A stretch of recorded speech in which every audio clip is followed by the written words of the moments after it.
আসসালামু আলাইকুম সুপ্রিয় শিক্ষার্থীরা, আশা করি তোমরা সবাই ভালো আছো। আজকে দ্বাদশ শ্রেণীর অষ্টম অধ্যায়ের টিস্যু ও টিস্যুতন্ত্রের একবীজপত্রী মূলের অন্তর্গঠন নিয়ে আলোচনা করব। আজকে এই একবীজপত্রী মূলের অন্তর্গঠন আলোচনা করার মূল উদ্দেশ্য হচ্ছে যে এই টপিকসটা তোমাদের প্র্যাকটিক্যাল ব্যবহারিক পরীক্ষাও আসে আর ফাইনাল এক্সামেও এটা থাকে। এ কারণেই আমি আজকে এই বিষয়টা নিয়ে আলোচনা করতেছি যে কিভাবে আমরা একবীজপত্রী মূলের অন্তর্গঠন চিহ্নিত চিত্র দেখে এটাকে বুঝবো যে এটা মূলের একবীজপত্রী মূলের অন্তর্গঠনগত চিত্র। প্রথমেই আমরা আগে কিছু বিষয় নিয়ে আলোচনা করি যে মূলের ক্ষেত্রে যখনই আমরা কোনো সেকশন করব, সেকশনের ক্ষেত্রে উপরের দিকে যদি এরকম মূলরোম থাকে তাহলে বুঝতে পারবো যে এটা হচ্ছে মূলের অন্তর্গঠন। এই যে মূলের নিচের দিকে দেখা যাচ্ছে যে এপিব্লেমা, তো মূলের এই বহিরাবরণকে বলা হয় এপিব্লেমা। এপিব্লেমার নিচের দিকে অনেকগুলো প্যারেনকাইমা কোষের স্তর দেখা যাচ্ছে, এটাকে বলা হচ্ছে কর্টেক্স। তো এপিব্লেমার নিচে যেহেতু এটা মূলের অন্তর্গঠনের চিত্র, এই কারণেই এর নিচের দিকে এখানে হাইপোডার্মিস নেই বা অধতক নেই। আর যদি এটা কাণ্ডের হতো তাহলে এর নিচে এপিব্লেমা থাকতো। আর মূলের উপরে যেহেতু এটা মূলরোমের কাজ হচ্ছে পানি খনিজ লবণ শোষণ করা, সেই কারণেই এখানে কিউটিন আবরণ নেই।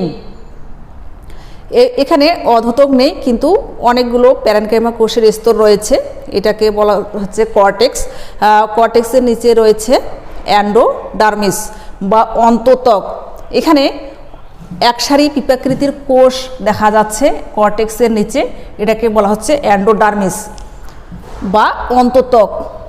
অন্তঃত্বকের নিচে এই যে একসারি প্যারেনকাইমা ছোট প্যারেনকাইমা কোষের স্তর দেখা যাচ্ছে, সেটাকে বলা হচ্ছে পেরিসাইকেল বা পরিচক্র। পরবর্তী ক্লাসে যখন আমরা কাণ্ডের অন্তর্গঠনের চিত্র নিয়ে আলোচনা করব তখন দেখতে পাবো যে মূলের ও কাণ্ডের মধ্যে পার্থক্য কি। এখানে আমরা অ্যান্ডোডার্মিস দেখতে পাচ্ছি কিন্তু কাণ্ডের ক্ষেত্রে এই অ্যান্ডোডার্মিস দেখতে পাবো না। তারপরে এখানে আমরা একসারি প্যারেনকাইমা কোষের স্তর দেখতেছি অ্যান্ডোডার্মিসের নিচে, এই যে এটাকে বলা হচ্ছে পেরিসাইকেল বা পরিচক্র। এরপরে ভিতরের দিকে পরিবহন টিস্যু, এখানে পরিবহন টিস্যুগুলোকে আমি আঁকে রেখেছি যে দেখো জাইলেম, এগুলো হচ্ছে ফ্লোয়েম, এগুলো হচ্ছে জাইলেম। তো জাইলেম ও ফ্লোয়েম গুচ্ছের সংখ্যা অবশ্যই 6-এর অধিক হবে। আর দ্বিবীজপত্রী উদ্ভিদের ক্ষেত্রে 2 থেকে 4টি হবে। তো 6-এর অধিক এখানে জাইলেম ও ফ্লোয়েম গুচ্ছের সংখ্যা। আর এখানে এদের অবস্থানটা দেখো অরীয়ভাবে অবস্থান করছে ভিন্ন ভিন্ন ব্যাসার্ধে, কিন্তু কাণ্ডের ক্ষেত্রে আমরা কিন্তু এটা দেখতে পাবো না। তো এখানে জাইলেম ও ফ্লোয়েমের গচ্ছার সংখ্যা 6-এর অধিক।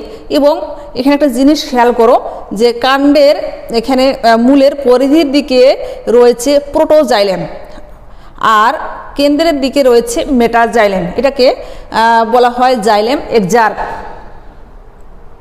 তো এখানে সুন্দর করে আমরা এটা বোঝানোর চেষ্টা করেছি। তারপরে এই যে মজ্জা রয়েছে, যে জাইলেম ও ফ্লোয়েমের মাঝখানের যে কেন্দ্রস্থলটা রয়েছে সেটাই হচ্ছে মজ্জা। তারপরে দেখো এই যে জাইলেম ও ফ্লোয়েম গুচ্ছকে ভিন্ন ভিন্ন ব্যাসার্ধে বিচ্ছিন্ন করে রেখেছে, এটা হচ্ছে মজ্জা রশ্মি। তো তোমাদের ব্যবহারিক পরীক্ষার সময় যদি থাকে যে একবীজপত্রী মূলের অন্তর্গঠনের চিহ্নিত চিত্র অঙ্কন করে কয়েকটি বৈশিষ্ট্য লেখো, তা আমরা প্রথম বৈশিষ্ট্যটাই কি লিখব? এখানে মূল, এখানে যে আমরা মূলের এপিব্লেমা রেখেছি, এপিব্লেমা কি, যে মূলের বহিরাবরণকে এপিব্লেমা বলে, কিন্তু এর বহিরাবরণে কিউ নেই, কিউটিকল নেই, কিউটিকল নেই। তারপরে দেখো যেহেতু মূলের নিচে এখানে কি নেই, হাইপোডার্মিস বা অধতক নেই, হাইপোডার্মিস বা অধতক নেই, অনুপস্থিত। তারপরে এটা হচ্ছে যে কর্টেক্স অঞ্চলটা রয়েছে, এই কর্টেক্স অঞ্চলটা তেমন বিস্তৃত নয়, কর্টেক্স অঞ্চলটা তেমন বিস্তৃত নয়। এরপরে এখানে আমরা বলেছি যে এক সারি পিপাকৃতির যে কোষের স্তরটা রয়েছে সেটা হচ্ছে এন্ডোডার্মিস। তার মানে এখানে কি দেখা যায়, অন্তত্বক আছে, অন্তত্বক আছে। মূলের ক্ষেত্রে আমরা অন্তত্বক পাবো, কিন্তু কাণ্ডের ক্ষেত্রে অন্তত্বক পাবো না। এরপরে 5 নম্বর বৈশিষ্ট্য দেখো, অন্তত্বকের নিচে আমরা এখানে এক সারি ছোট প্যারেনকাইমা কোষের স্তর দেখতে পেলাম, সেটাকে বলতেছি আমরা পেরিসাইকেল বা পরিচক্র। তা আমরা লিখতে পারি পেরিসাইকেল উপস্থিত বা পরিচক্র উপস্থিত। এরপরে 6 নম্বর বৈশিষ্ট্য, ভাস্কুলার বান্ডল। এখানে ভাস্কুলার বান্ডলের সংখ্যা 6-এর অধিক হবে। তোমরা এখানে যে ভাস্কুলার বান্ডলগুলো আছে 1, 2, 3, 4, 5, 6, অবশ্যই 6-এর বেশি দিতে হবে। 7, আমি 7টা দিয়েছি। এবং ফ্লোয়েমের দেখো 1, 2, 3, 4, 5, 6, 7, তাহলে ভাস্কুলার বান্ডলের সংখ্যা 6-এর অধিক হবে। এবং এদের অবস্থানটা দেখো ভিন্ন ভিন্ন ব্যাসার্ধে, কেউ কারোর সাথে সংযুক্তভাবে অবস্থান করেনি। এখানে যদি ফ্লোয়েম, তারপরে রয়েছে জাইলেম, এভাবে এদের অবস্থান, তাই এদের অবস্থানটা কি ভিন্ন ভিন্ন ব্যাসার্ধে। কাণ্ডের ক্ষেত্রে আমরা এই অংশটাকে বলবো মজ্জা। তো কাণ্ডের ক্ষেত্রে মজ্জাটা আসলে হবে বৃহৎ, কাণ্ডের ক্ষেত্রে মজ্জা হবে, কাণ্ডের ক্ষেত্রে মজ্জা বৃহৎ। তো আমরা যখন মূলের সেকশন করব, সেকশন করে স্লাইডে নিয়ে 1 ফোঁটা স্যাফরানিন দিয়ে যখন অণুবীক্ষণ যন্ত্রের সাহায্যে আমরা এই প্রস্থচ্ছেদের এই পার্টগুলো দেখব, সেগুলো দেখে দেখে বুঝতে পারবো যে এটা একবীজপত্রী মূলের অন্তর্গঠন। তো একবীজপত্রীর উদ্ভিদগুলো আমরা জানি যে ধান, গম, ভুট্টা, কচু, কলাবতী, এই মূলগুলো তোমাদের পরীক্ষায় সরবরাহ করা হবে এবং সেগুলোকে সেকশন করে আমরা কি করব, অণুবীক্ষণ যন্ত্রের সাহায্যে এই বৈশিষ্ট্যগুলো দেখে আমরা এই পাশে শনাক্তকারী বৈশিষ্ট্যগুলো লিখব। এখানে যে মূলরুমটা রয়েছে এটা হচ্ছে এককোষী মূলরুম, এককোষী মূলরুম। এবার পরীক্ষায় যদি, ফাইনাল পরীক্ষায় যদি বর্ণনা আসে, তাহলে আমরা কিভাবে বর্ণনাটাকে লিখব সেটা একটু বলে দেই। যেহেতু এখানে আমরা পেরিসাইকেল দেখতে পাচ্ছি, পেরিসাইকেল আছে, এন্ডোডার্মিস আছে, তো এই প্রথমেই আমাদেরকে জানতে হবে যে স্টিলি। প্রথমেই আমরা লিখব যে স্টিলি, স্টিলি কি? চিত্রের দিকে তাকাও। স্টিলি যে পেরিসাইকেল স্তর হতে এই যে ভাস্কুলার বান্ডলের কেন্দ্র সহ এই অংশটাকে বলা হচ্ছে স্টিলি। পেরিসাইকেল স্তর হতে আরম্ভ করে এই যে ভাস্কুলার বান্ডল সহ ভিতরের অংশটাকে বলা হচ্ছে, কেন্দ্রের অংশ পর্যন্ত অংশটা বলা হচ্ছে স্টিলি। এখন আমরা স্টিলি যেহেতু জানলাম, তো এখানে স্টিলিকে 2 ভাগে ভাগ করা হবে। একটা হচ্ছে বহি স্টিলি, বহি স্টিলি, একটা হবে বহি স্টিলি, আর একটা হবে অন্ত স্টিলি, অন্ত স্টিলি। তো বহি স্টিলি কি? তাহলে স্টিলির বাইরের অংশটা হচ্ছে বহি স্টিলি, আর স্টিলির ভিতরের অংশটা হচ্ছে অন্ত স্টিলি। তো বহি স্টিলি কি কি নিয়ে গঠিত? তো বহি স্টিলি আমরা দেখব। প্রথমেই আছে বহি স্টিলি, যেহেতু এই দিকের অংশ, পেরিসাইকেলের বাইরের দিকে অংশ। তো বহি স্টিলিতে প্রথমে আমরা 1 নম্বরে লিখব এপিব্লেমা। বহি স্টিলি এটাতে আমরা লিখব এপিব্লেমা। তো আমি প্রথমেই বৈশিষ্ট্যতে বলেছি যে এপিব্লেমা এক সারি প্যারেনকাইমা কোষ এর স্তর নিয়ে গঠিত।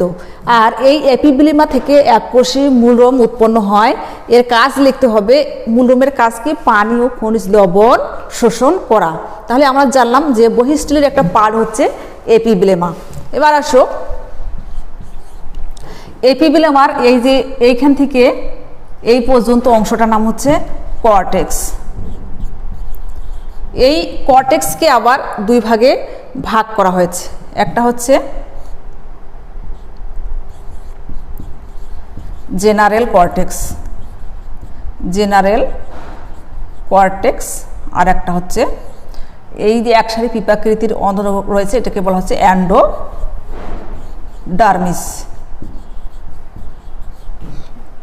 তো দেখো আমরা কর্টেক্সকে দুটো পার্টে ভাগ করলাম। তো এই যেটা জেনারেল কর্টেক্স, এখানে অসংখ্য পাতলা প্রাচীরযুক্ত প্যারেনকাইমা কোষের স্তর রয়েছে। আরেকটা জিনিস এখানে লক্ষ্য করো যে এই প্যারেনকাইমা কোষের মাঝে মাঝে আবার আন্তঃকোষীয় ফাঁক বিদ্যমান।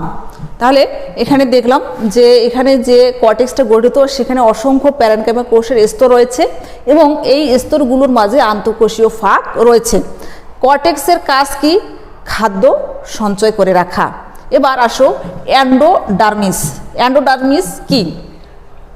দেখো এন্ডোডার্মিস হচ্ছে কর্টেক্সের উপরের এবং ভিতরের দিকে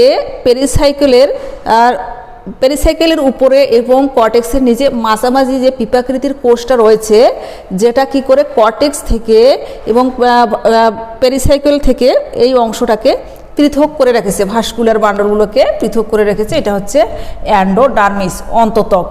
এই এন্ডোডার্মিস কি করে? এর কাজ কি? এই এন্ডোডার্মিস বাইরের অঞ্চল থেকে এবং ভিতরের এই যে গুরুত্বপূর্ণ পরিবহন টিস্যুগুলোকে রক্ষা করে। এবার আসো আমাদের বহিঃস্থলীর অংশ শেষ হয়ে গেল, এবার আসি আমরা অন্তঃস্থলী। তো অন্তঃস্থলীর পার্টগুলো কি কি? অন্তঃস্থলীর পার্ট হবে পেরিসাইকল। অন্তঃস্থলীর পার্ট হবে পেরিসাইকল। অন্তঃস্থলীর পার্ট হচ্ছে পেরিসাইকল। আমরা দেখলাম যে পেরিসাইকল এন্ডোডার্মিসের নিচে এক সারি যে ছোট প্যারেনকাইমা কোষের স্তর রয়েছে সেটাকে বলা হচ্ছে পেরিসাইকল। এবার পেরিসাইকেলের পরে আমরা দেখব যে ভাস্কুলার বান্ডল। Vascular bundle. তো এখানে যেহেতু একবীজপত্রী মূলের ক্ষেত্রে ভাস্কুলার বান্ডল হবে 6-এর অধিক। ভাস্কুলার বান্ডল 6-এর অধিক এবং এগুলোর অবস্থানটা দেখতে হবে যে এগুলো ভিন্ন ভিন্ন ব্যাসার্ধে অবস্থান করছে। আবার আরেকটা পয়েন্ট নোট করতে হবে যে এখানে মূলের ক্ষেত্রে জাইলেমের যেটা কেন্দ্রের দিকে সেটা হচ্ছে মেটাজাইলেম আর পরিধির দিকে রয়েছে প্রোটোজাইলেম। এ কারণে বলা হচ্ছে এটাকে জাইলেম এক্সার্ক। এবার আসো মজ্জা রশ্মি। মজ্জা রশ্মি। মজ্জা রশ্মি এখানে জাইলেম ও ফ্লোয়েম গুচ্ছ যে প্যারেনকাইমার টিস্যু স্তরের উপরে অবস্থান করে, এগুলো ভিন্ন ভিন্ন ব্যাসার্ধে অবস্থান করার পর চারদিক দিকে যে বিস্তৃত অংশগুলোকে বলা হচ্ছে মজ্জা রশ্মি। এগুলোকে বলা হচ্ছে মজ্জা রশ্মি। এবার 4 নাম্বার পয়েন্ট আসবে মজ্জা। একবীজপত্রী মূলের ক্ষেত্রে এখানে মজ্জা আকারে বৃহৎ। আমরা দেখলাম যে এখানে মূল ও কাণ্ডের ক্ষেত্রে ভাস্কুলার বান্ডলের মাঝখানে অপেক্ষাকৃত বৃহৎ অঞ্চলটাই হচ্ছে মজ্জা। আমরা যখন বহিঃস্থলী একবীজপত্রী মূলের অন্তর্গঠনের ক্ষেত্রে এটাকে ব্যাখ্যা করব তখন আমরা এটাকে এভাবে লিখব যে স্টিলি কি এবং এই স্টিলির দুটো পার্ট রয়েছে। যদি স্টিলি থাকে তাহলে এটা বহিঃস্থলী অন্তঃস্থলীতে ভাগ হয়ে যাবে, আর যদি এই পেরিসাইকেল স্তর আর এন্ডোডার্মিস না থাকে তাহলে সেখানে এই স্টিলি কথাটা আর আসবে না। তো আমরা এখানে দেখলাম যে বহিঃস্থলী আছে, যেহেতু স্টিলি আছে, স্টিলি থাকার কারণে এটাকে 2 ভাগে ভাগ করা গেল। একটা হচ্ছে বহিঃস্থলী, একটা হচ্ছে অন্তঃস্থলী। আর এই বহিঃস্থলীর ভাগ হচ্ছে এপিব্লেমা। আমরা মূলের বহিরাবরণকে বলবো এপিব্লেমা। 1 মার্কের কোশ্চেন থাকে যে এপিব্লেমা কি বা মূলের বহিরাবরণকে কি বলা হয়? এপিব্লেমা। মূল এপিব্লেমা থেকে কি উৎপন্ন হয়? এককোষী মূলরোম। তাহলে মূলরোম এককোষী না বহুকোষী? এককোষী। এপিব্লেমার কাজ কি? খনিজ লবণ ও পানি শোষণ করা। এরপরে বহিঃস্থলীর পরবর্তী অংশটা হচ্ছে যে কর্টেক্স। কর্টেক্স একটা হচ্ছে তল, যেখানে এপিব্লেমা থেকে নিচের দিকে এন্ডোডার্মিস পর্যন্ত কর্টেক্স, এটাকে আবার 2 ভাগে ভাগ করা হয়েছে। জেনারেল কর্টেক্স, এই জেনারেল কর্টেক্সে অসংখ্য প্যারেনকাইমা কোষ থাকবে এবং এই প্যারেনকাইমা কোষগুলো পাতলা প্রাচীরযুক্ত, এদের মধ্যে আন্তঃকোষীয় ফাঁক থাকবে। কর্টেক্সের কাজ কি? খাদ্য সঞ্চয় করে রাখা। এরপরে আসলো অ্যান্ডোডার্মিস। আমরা দেখলাম কর্টেক্সের নিচে এক সারি পিপাকৃতির কোষ আছে, এই কোষগুলো কে বলা হচ্ছে অ্যান্ডোডার্মিস। এই কোষগুলো কি করে কর্টেক্স এবং বাহিরের দিকে পেরিসাইকেল স্তরটাকে পৃথক করে রাখে। তারপরে দেখলাম আমরা অন্তঃস্থলী। অন্তঃস্থলীর মধ্যে রয়েছে পেরিসাইকেল, ভাস্কুলার বান্ডল। আমাদের মূল যেটা পয়েন্ট সেটা হচ্ছে ভাস্কুলার বান্ডল। ভাস্কুলার বান্ডল আমরা কাকে বলতেছি?